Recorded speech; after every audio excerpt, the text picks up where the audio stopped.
जिन लोगों का खून गाढ़ा पड़ जाता है तो उनको बहुत सारी दिक्कतों का सामना करना पड़ता है। सबसे पहले तो उनका कोलेस्ट्रॉल हाई होता है, ट्राइग्लिसराइड बढ़ना शुरू हो जाता है और उनको दिल से जुड़ी बीमारियां होना शुरू हो जाती हैं और ये हार्ट अटैक की वजह भी बनती हैं।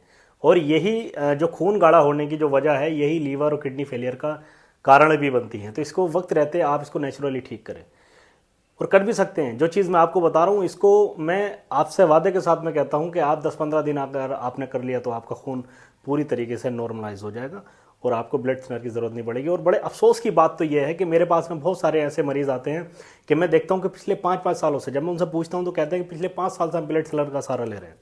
फिर मैं पूछता हूँ तो आप फिर भी ठीक नहीं हुए और हालत आपकी और ज़्यादा बिगड़ गई। तो देखो, सोल्यूशन की ओर जाओ।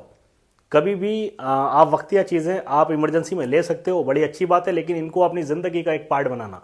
बहुत सारे लोग कहते हैं कि आपको ये ज़िंदगी भर खानी पड़ेगी, ये बड़ी वाहियात बातें हैं। जो लोग भरोसा नहीं करते नेचुरल चीज़ों पे, अल्लाह पाक ने बड़ी चीज़ें ईजाद की हैं जिनको आप करने के बाद में कुछ ही दिनों में आप नेचुरली ठीक हो सकते हो। हमारी बॉडी का जो आकार है, स्ट्रक्चर ही कुछ ऐसा है कि आप इसको नेचुरली हील कर सकते हैं, बट हम कुछ गलत चीज़ों के चक्कर में फंस जाते हैं। तो एक नेचुरली नुस्खा है, तरीका है, इसको आपने अगर करना शुरू कर दिया, आपका ब्लड अगर गाढ़ा है, कोलेस्ट्रॉल हाई है, ट्राइग्लिसराइड हाई है, दिल की जुड़ी बीमारियां हो रही हैं, नसें ब्लॉक हो रही हैं, ये करना शुरू करो 15-20 दिन के अंदर अंदर। आप सब जानते हैं लेकिन आपको करना नहीं है, समझ रहे हैं? और जिनको करना है वो अच्छे भी हो जाएंगे। देखो, आपको यहाँ पर करना क्या है, एक लहसुन की कली, आधा इंच अदरक का टुकड़ा और 2 काली मिर्च, इन तीनों चीज़ों को आप लेकर के किसी पटले पर आप इसको कूट लें सुबह को, और 1 गिलास गुनगुना पानी करें, उसके अंदर 1 चम्मच शहद डालें और आप इसको चम्मच से खा लें और पानी को आप ऊपर से सिप करके आप इसको पी जाएं। सिर्फ ये करते रहें। आपको 1 हफ्ता करना है, यानी कि 1 हफ्ता कंटिन्यू करें और 1 हफ्ते के लिए छोड़ दें, फिर 1 हफ्ता करें।